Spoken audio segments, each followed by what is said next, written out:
రే మన గురించి తెలియదారా నీకు? ఎప్పుడైనా ఏమన్నా అయిందారా చెప్పు మనకు.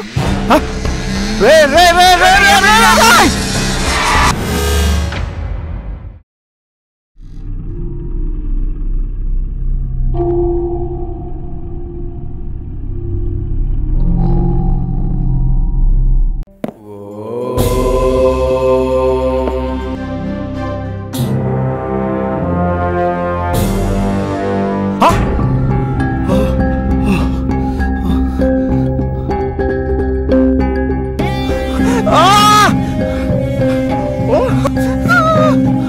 నువ్వెవరివి?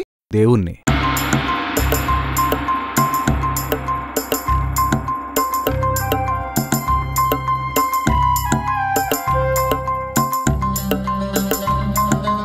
అవును సార్, మనం మబ్బుల్లా కదా పోవాలి, గిట్ల రోడ్ల మీద పోతే ఎట్లా సార్? చచ్చిపోతే మేఘాల్లోంచి పోతారని ఎవరు చెప్పారు బాబు నీకు? ఏం సార్, చిన్నప్పటి నుంచి సినిమాల్లో మస్తు చూసినాం కదా. రాముడు కృష్ణుడు ఎవరు? దేవుళ్ళు. మరి వాళ్ళు భూమి మీదే కదా ఉంది. ఏముంది సార్ ఈ బ్యాగ్లో? చనిపోయిన ప్రతి మనిషి స్వర్గానికి వెళ్ళాలో నరకానికి వెళ్ళాలో డిసైడ్ చేసేదే ఈ బ్యాగ్.